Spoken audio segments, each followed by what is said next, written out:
Working in a haunted school. I worked as a night custodian at an elementary school. Here are 3 of the most scary stories from my time working there. There have been many creepy occurrences, such as doors slamming, voices, and other phenomena, but these 3 stories stand out the most. 1. Footprints. My day started normally, with me clocking in, going to my closet, and getting ready for the night. I usually spent time in my closet until most of the kids had gone or were outside waiting to be picked up. Around my lunch break, at around 8:30 p.m., I was almost always alone in the building. Around 9 p.m., I started realizing I could hear a faint giggle coming from somewhere down the long hallway. I tried to convince myself it was probably a teacher who had forgotten something, which wasn't uncommon. So, I told myself that was it and went about the last half of my shift. The hall has 3 sections. In each section, there are 4 classrooms, 2 on each side, and the bathrooms. Then, there's about a 20-foot connecting hallway that connects the sections. In the next section, with that connecting hallway, was a break room/kitchen.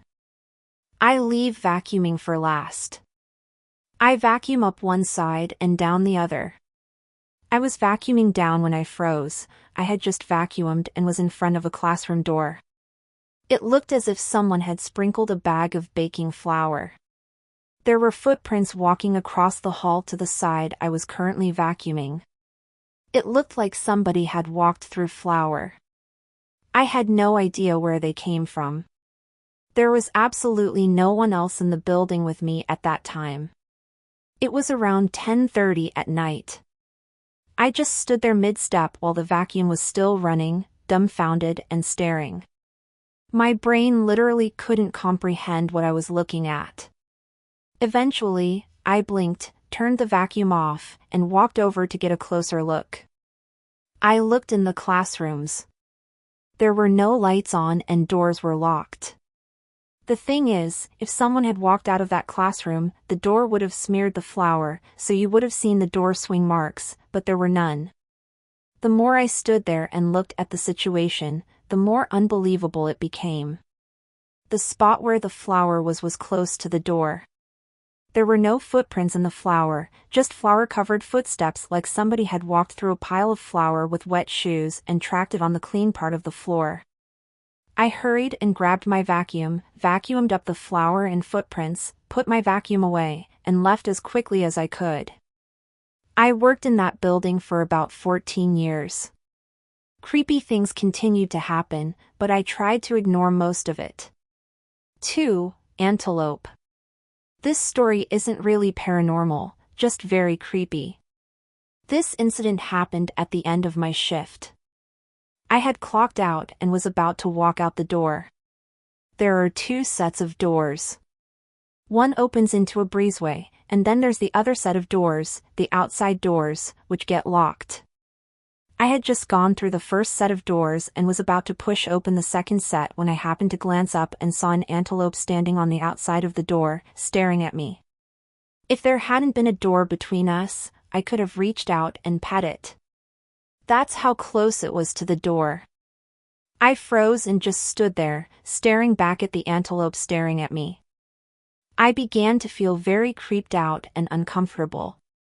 I pushed on the door, not to open it, but just to rattle it to make some noise in hopes of scaring it away, but that didn't work.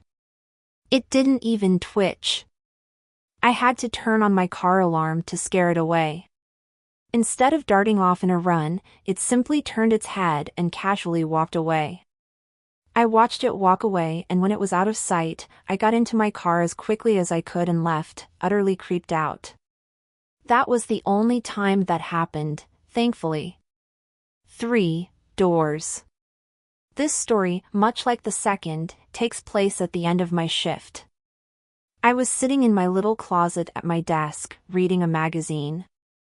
I had finished early, so I was killing time, waiting to clock out and go home.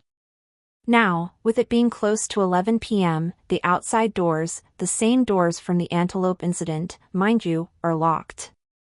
You would need a key to get in. As I was sitting there reading, all of a sudden, I heard someone open the outside doors and then close them.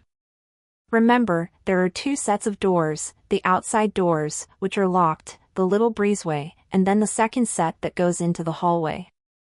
So, the locked outside doors opened and shut, and then nothing.